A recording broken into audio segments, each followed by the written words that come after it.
Ευχαριστώ πάρα πολύ. Πάθος για την Ελλάδα.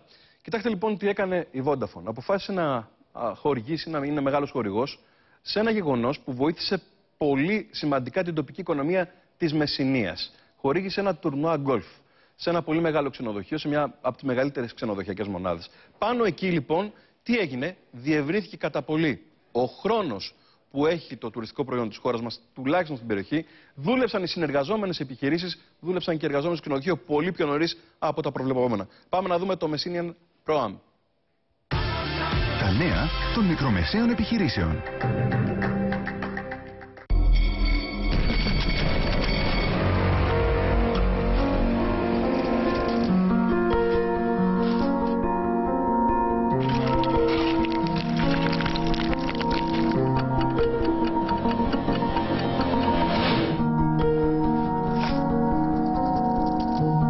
Είμαστε πολύ περήφανοι που χορηγούμε ένα τέτοιο event διεθνούς κύρους, που πραγματικά βοηθάει και την τοπική επιχειρηματικότητα και την τοπική κοινωνία και διευρύνει και την τουριστική περίοδο.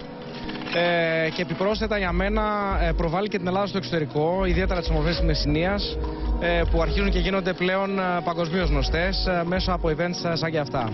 Πρέπει να συνεχίσουν έτσι, ότι η Ελλάδα έχει ένα τρομερό brand, ανεκμετάλλευτο brand, και η Μεσσηνία είναι ένα παράδειγμα του πόσο μπορεί ψηλά να φτάσει αυτή η χώρα. Γι' αυτό και εμείς είμαστε χορηγοί σε ένα τέτοιο event. Πρέπει να είναι σοβαροί, πρέπει να είναι μετρημένοι, πρέπει να είναι πάνω από τον πελάτη, κοντά στον πελάτη, και να προωθούν με κάθε αφορμή και σε κάθε στιγμή την Ελλάδα.